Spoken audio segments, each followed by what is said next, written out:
अरे बघा खुसखुशीत आणि क्रिस्पी झाले असते. असो आवाज येऊ खयो. थंड झाल्यावरच येतलो. ती काढते वेळी नरम असता पण थंड झाली की अशी मस्त खुसखुशीत होतली. बघूया आता आपले किती खुसखुशीत झाली आहे ती.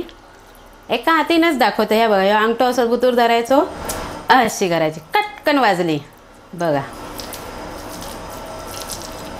येता आवाज चुरते वेळी पण आवाज येत आहे बघा. जसा काय बिस्किटच कुस्कारलंय. अजून एकदा दाखवते. तर छोटीशी खाऊन बघते. कुरुम कुरुम आवाज ना. एकदम बिस्किटासारखी खुसखुशीत. तोंडात जिभेवर ठेवल्या ठेवल्या खूप सारे पदर असलेले लेयर्स असलेली शंकरपाळी आज आपल्या परब किचनमध्ये.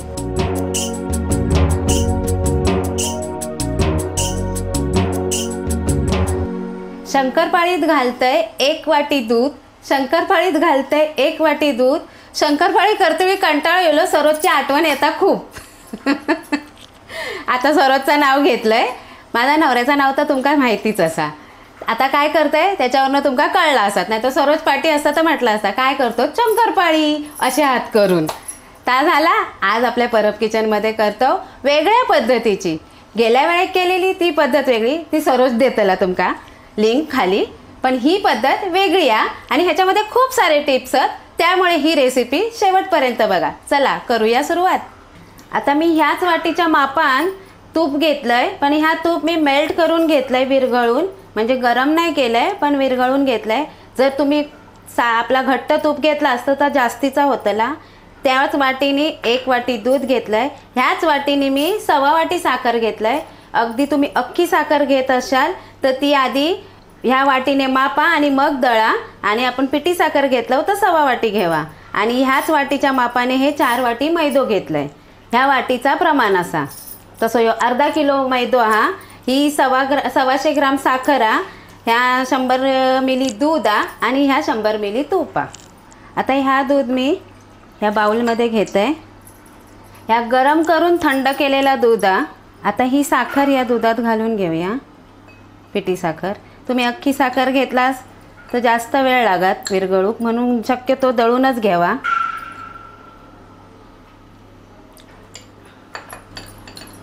माका शंकरपाळे करूचे असतात तर ह्या मी आधी असा मिक्स करून ठेवते. म्हणजे मी अख्खी जाडी साखरच वापरते. पण दुधात अशी टाकून ठेवली आणि विरघळून घेतली की आपल्याला कसा कडवूक नको. कडवा आणि परत थंड करा त्यासाठी ह्या असा मिक्स करून घ्यायचा आहे. सगळे गुठळे आपण साखरेचे मोडून घेऊया. आता ह्या तूप मी जरा कडवून घेतले. आपल्या पिठाक मोहन घालूचा. ह्या तूप काढता मंद आच केलंय तोपर्यंत आपण हे मैदो चाळून घेऊया. कधी पण मैदो चाळूनच घ्यायचो. आता ह्या मैद्यात मी टाकतलंय 1 चिमूटभर मीठ.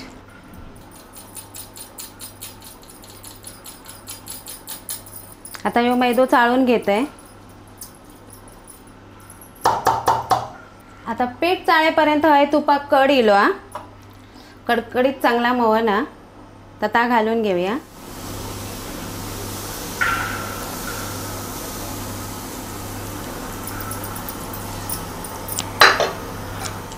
आता मोहन गरम असल्यामुळे आधी चमच्यानंच ढवळायचा. आता हे मिश्रण थंड होतं तोपर्यंत मी एक टिप सांगते. टिप म्हणजे काय. आता तुमका असा जर करूचा नसात म्हणजे तूप गरम करून दुधात साखर मिक्स करून तर ह्या सगळं प्रमाण एका टोपात घ्यायचा. एक कड काढायचो म्हणजे एकदम उखळी नाही. जर असा गरम सगळा मेल्ट होईपर्यंत साखर तूप आणि दूध ह्या विरघळेपर्यंत एक कड काढायचो. परत थंड करायचा आणि त्याच्यात पीठ मळायचा. नाहीतर ही पद्धत. दोन्ही पद्धतीने केले तरी आपले शंकरपाळे बिस्किटासारखे खुसखुशीतच होणार.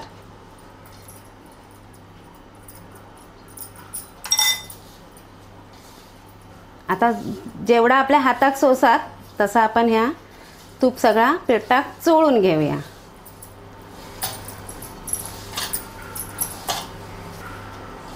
ह्या बघा आता थोडा थोडा गरम हा.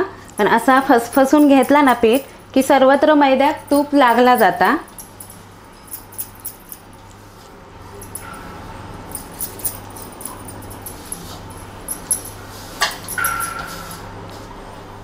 या बघा एवढा असा मुटको तयार होता।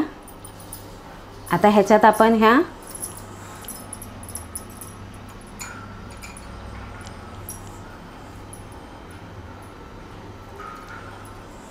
थोडा थोडा करून ह्या दुधात जी आपण साखर विरघळून घेतलं ते घेऊया।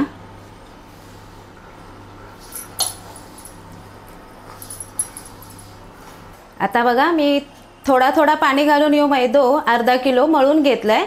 ते काय ह्या प्रमाण बरोबर होता। आता ह्या वायच पाणी उरला ताई मी घालून घेते।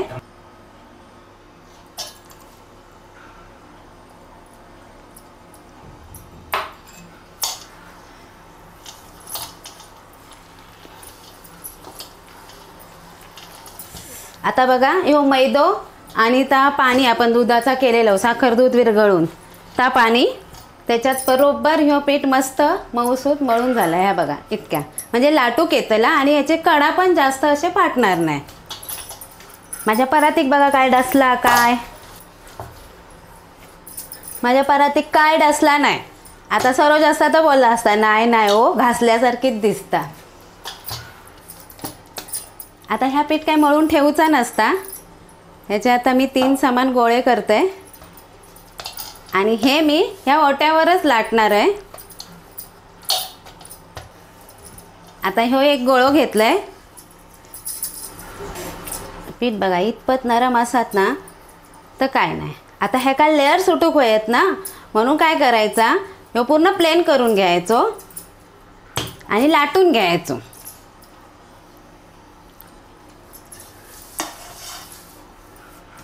पूर्ण असो लाटून घ्यायचो मोठो असो।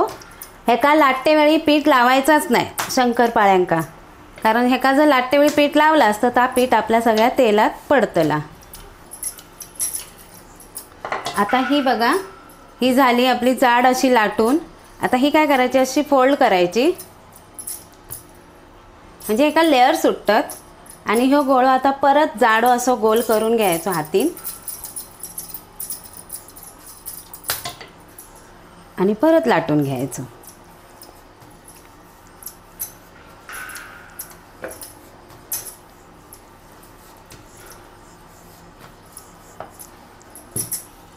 आता ही माझी एवढी जाड लाटून झाली। मी हे कडा आता असे आहेत म्हणून दाखवत नाही, जेव्हा मी चौकोन कापून घेईन तेव्हा तुमका दाखवते।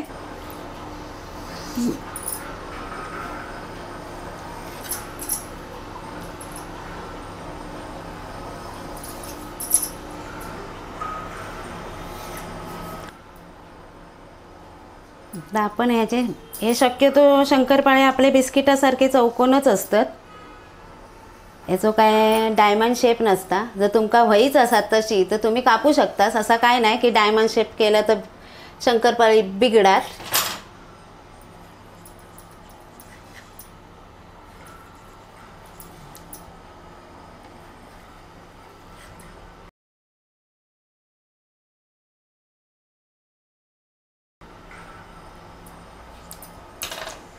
ही बघा अर्धा सेंटीमीटर जाड एवढी ठेवलेलं आहे मी। हे बघा हे असे आता मी एका ताटात काढून घेते।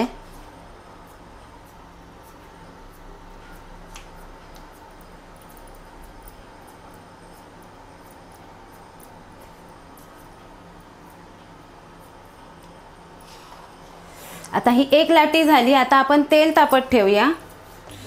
आता मी काईलमध्ये घातले ऑइल आणि ती करते गॅस चालू। आता तेल तापता तोपर्यंत मी दुसरी लाटी लाटते। आता ह्या काय म्हणशाल ना तर आपण कडेने जी लाटलो आणि त्याचे जे आपण चौकोन कापलो ना, मग आता ह्याची कशा आपण ती परत गोल करा फोल्ड अशी करा। आता ह्याच एकटे करायचा आणि ह्याचं गोळ करायचं म्हणजे ह्या शेवटचा जे चौकोन आपण कापून एजेस ठेवलेलो ना त्याचं गोळ करायचं म्हणजे त्याका कसं आपण परत ती लाटूक नको, परत फोल्ड करूक नको आणि कापूक नको। ही शेवटची। आता अशा प्रकारे बघा म्हणजे हे सगळे झालेले आहेत आणि होय पण टाकले थोडे परातीत।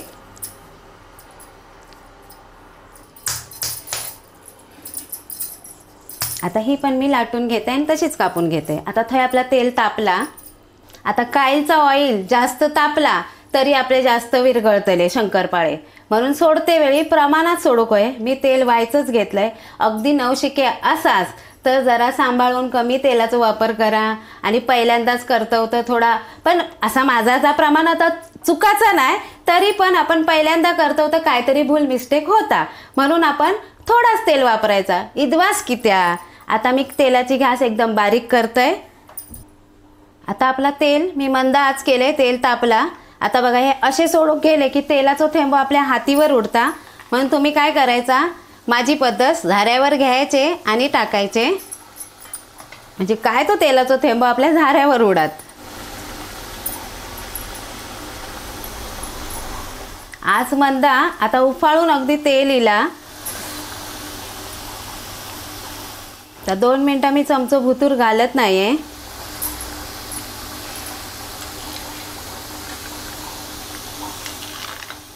दोन मिनिटं झाली. दिवाळीचा फराळ करते वेळी तो तेलात जायपर्यंत जीवात जीव येत नाही, म्हणून आपल्याकडे पण पेशन्स ठेवू गयत की बाबा होतलो माझं फराळ बरं होतलो. म्हणून काय करायचा, आधी थोडं सोडायचो आणि आत बारीक करायची. काय होय तर खरगाचा नाही आणि तेलात विरघळला तर कमी प्रमाणात विरघळत.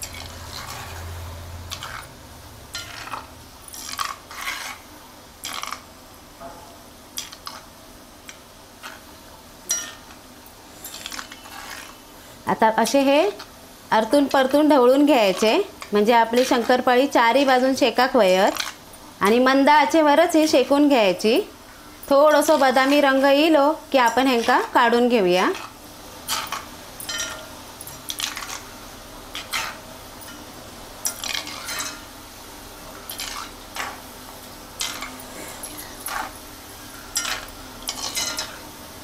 हे बघा कसे लेअर सुटतात, आपोआप लेअर सुटतात. आता मी ह्यांका काढून घेते.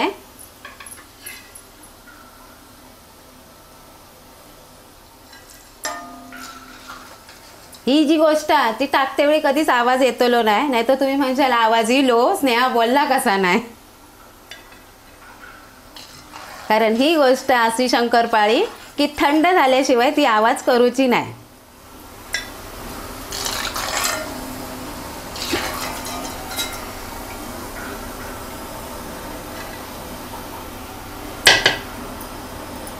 किती खुसखुशीत आणि क्रिस्पी झाले आहेत ते. अरे बघा असा आवाज येऊ खयो. थंड झाल्यावरच येतलो. ती काढते वेळी नरम असता, पण थंड झाली की अशी मस्त खुसखुशीत होतली. असं यो खळखळ खळखळ आवाज येतात. किती क्रिस्पी झाले आहेत. पण अजून पण थोडे दबत. जर तुम्ही ही शंकरपाळे संध्याकाळी करतास तर रात्री जेवण खाऊन झाला की डबो एक सुको घ्यायचो हवा बंद आणि त्याच्यात भरून ठेवायचे. मग हे शंकरपाळे तुमचे 15-20 दिवस काही होऊचा नाही. पण आमच्या घरात 15 दिवस रवत नाही, 2 दिवसात फन्ने. बघूया आता आपले किती खुसखुशीत झाली आहे ती. एका हातीनंच दाखवते. या बघा अंगठो असं बुतूर धरायचो, अशी करायची, कटकन वाजली बघा. येता आवाज, चुरते वेळी पण आवाज येत आहे बघा, जसा काय बिस्किटच कुस्कारलंय. अजून एकदा दाखवते. असे हे माझे अर्धा किलोचे शंकरपाळे मस्त झालेत. इतके खुसखुशीत झाले आहेत ना, इतके खुसखुशीत झाले आहेत. आता तुमका बघून तर कळायचे नाही. त्यासाठी काय करता स्नेहा, खाऊन दाखवता. आता खाऊन दाखवते छोटीशी. आवाज इलो इलो म्हणू कमेंटमध्ये सांगा.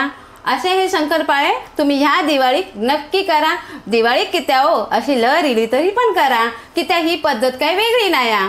साधी सोपी पद्धत, नाही खटपट होता झटपट.